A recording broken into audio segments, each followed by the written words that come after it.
Thomas the Tank Engine and Friends, Wooden Railway Adventures, Episode 134, Railway Stowaway. Diesel, Airy, Bert, and Dennis were sitting comfortably in the sheds, but hardly a word was spread. It had been a rough couple of days for the Diesels, and they were deep in their own thoughts. "Wow," said Dennis, breaking the silence. "I can't believe Frank is gone. He was one of my best friends. I'm surely going to miss him." "Huh," said Diesel. "It's about time Frank got out of here.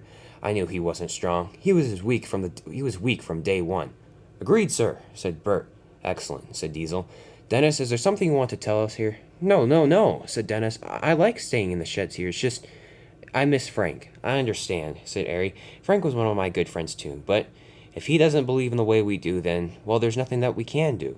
"You're right," said Dennis. "We should just get over it." "Yes," said Diesel very crossly. "We should.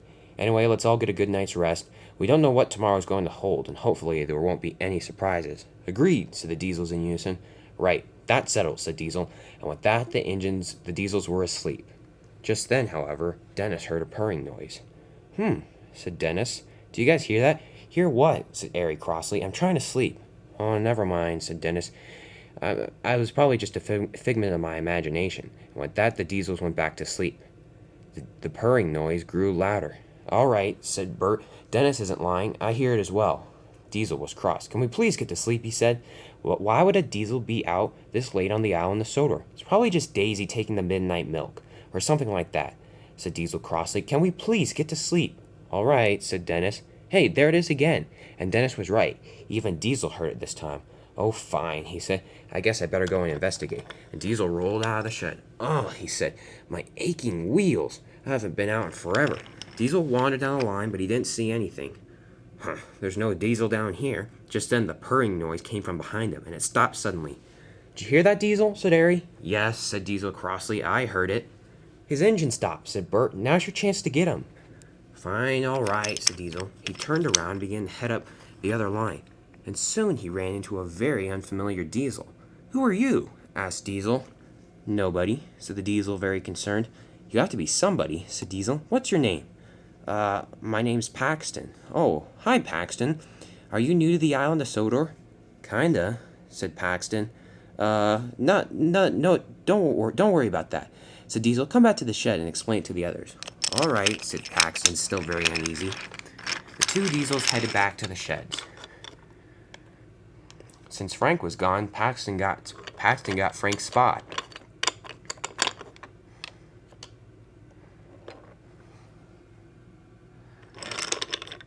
Diesel rolled in as well. "All right," said Diesel. "Appears we have a new visitor." "Hello, visitor," said Dennis. "What's your name?" My name's Paxton," said the engine.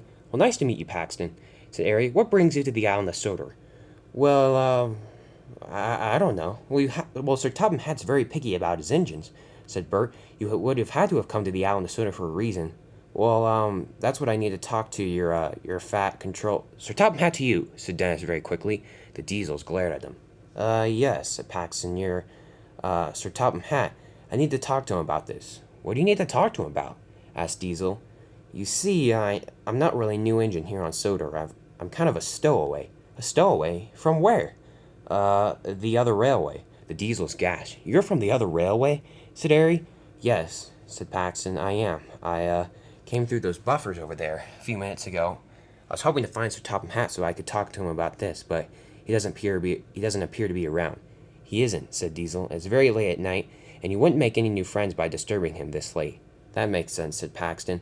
"Anyway, well, I'd best be off. I don't want to disturb you guys any longer." "Oh, nonsense," said Bert. "You can stay here as long as you want." "Really?" said Paxton. "Yeah," said Diesel. "That slot's open. We had, an unfortunate loss a few days ago." Said Paxton. "I understand. Well, thank you for letting me sleep here. I suppose I should get some rest.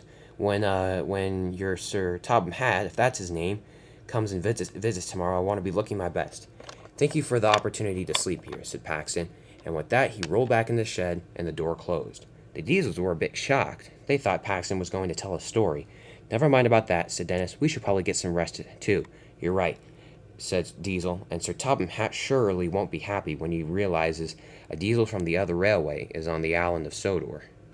The next morning Paxton was in better spirits. He said. "I wonder when Sir Topham Hatt will arrive. I don't know, said Bert. It could be a few minutes or a few hours. Sir Topham has a very busy schedule. Oh, look, said Harry. Here he comes right now. Just then Murdoch pulled up, and out stepped Sir Topham Hatt. Thank you, Murdoch, said Sir Topham Hatt. Come pick me up in about an hour. You don't want me to stay, sir? Said Murdoch. No, said Sir Topham Hatt. I need to have a private discussion with this new engine. All right, sir, said Murdoch, and he puffed away down the line. Sir Topham Hatt walked up toward the diesel sheds. Paxton appeared to straighten himself out. The Diesels were a bit confused by this. So you're the new engine, said Sir Topham Hatt in a very unfriendly tone. Yes, sir, said Paxton. I am, sir. Well, welcome to the Island of Sodor. Thank you, sir, said Paxton. Now, what exactly are you doing on my railway? Paxton was a bit shocked by this. Sir, it's a very long story. Please tell me, said Sir Topham Hatt. I want to know. All right, sir, said Paxton. Well, here it is. It all started about a couple months ago.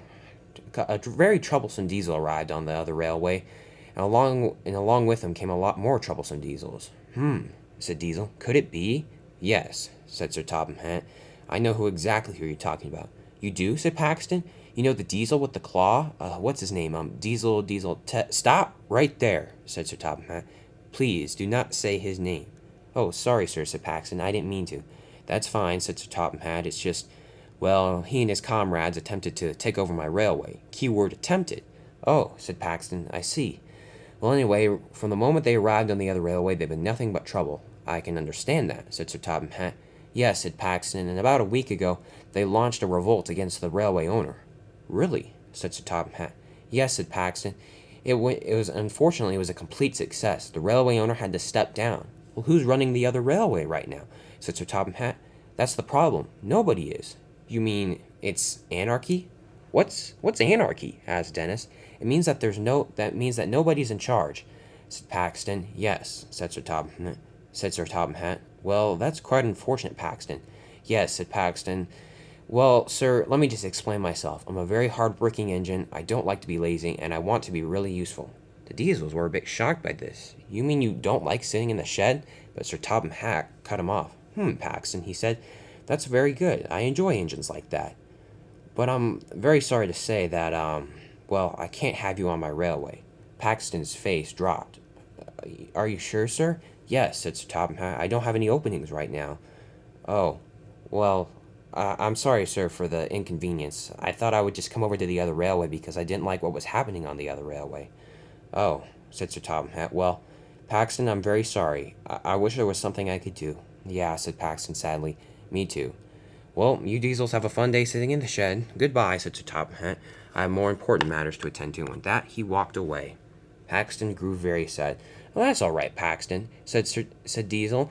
You enjoy sitting in the shed, don't you? Sitting in the shed, said Paxton. No, I want to be a really useful engine. A really useful engine, said Bert. Yeah, said Paxton. Hey, and come to think of it, shouldn't you Diesels be off doing your work? Well, here's the thing, said Diesel. We don't exactly have jobs. You don't have jobs, said Paxton. No, we're kind of on strike against Sir Topham Hatt. He has failed to meet our demands, said Dennis. Paxton was shocked. You mean you guys are you're just like the lazy Diesels on the other railway? Exactly, said Airy. I would give anything to go to the other railway. Yeah, said Diesel. You were pretty lucky. Go back to the other railway. Go sit in the siding and chat with the other Diesels. No, said Paxton. That's not right. It's not fun. Huh, you Diesels are no better than the Diesels on the other railway. What was I thinking? Goodbye, everybody. I'm out of here. Where are you going? Said the Diesels. Well, I'm not surely going to stay here. I can't be surrounded by you guys. You're all just lazy. We're not lazy, said Dennis. We're hard thinkers. Huh, said Paxton. Yeah, right. Anyway, guys, it's been a pleasure getting to know you, but looks like I'm headed back to the other railway. Wait, said Dennis. Paxton, come back. Dennis, said Diesel crossly. Stop. Dennis rolled back into the shed. Yes, sir. Sorry, sir. Well, there's another one lost, said Bert sadly. Paxton rolled down the line. He was very sad. I only wanted to stay on the Sodor Railway because I thought it was good. Oh, this is terrible. I don't know what I'm supposed to do. Hey, maybe if I find Sir Topham Hatt, I can fully explain my side of the story. Yeah, that's what I'll do. Paxton turned around and headed down the line. But unfortunately for Paxton, he could never find Sir Topham Hatt. Sir Topham Hatt always seemed to be missing wherever he went. As he went around Sodor that day, the other engines gave him strange looks. They, of course, had never seen Paxton. Paxton understood this.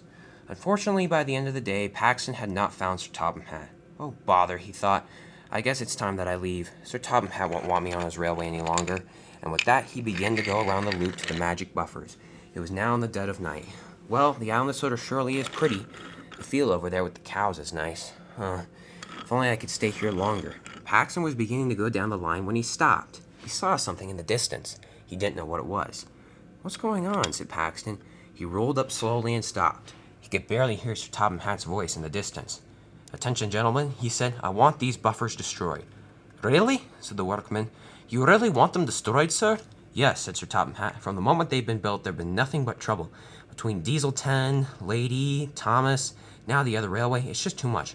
"All right, sir," said the workman. "We'll get started tomorrow morning." "Good," said Sir Topham Hatt. "And when you're finished, just build a shed here or something like that. I want this to be kept as quiet as possible. The other engines don't need to know about this." "What about Lady, sir?" said one of the workmen. I'll give a note to Burnett Stone," said Sir Topham Hatt. "Then he can decide what to do with her." "All right," said the workman. "Hey, what about the new engine, Paxton? I saw him running around the railway this morning." "Yes," said Sir Topham Hatt. "Well, the truth is I decided to keep Paxton." Paxton was overjoyed. "He has a great work ethic," said Sir Topham Hatt, "and he wants to be a really useful engine. How can I deny an engine that? He certainly is a hard worker. Paxton will stay on the railway, and I'll find a job for him somehow. In the meantime, I want these buffers destroyed. Like I said, just build a shed here or something, and please keep this as quiet as possible. I don't want the engines to be freaking out about this." "Yes, sir," said the workman. "We'll get started tomorrow." Paxton was overjoyed as he raced backwards. "Wow," he said, "I'm going to be staying on the Sodor Railway after all." And with that, he rushed away to get some sleep.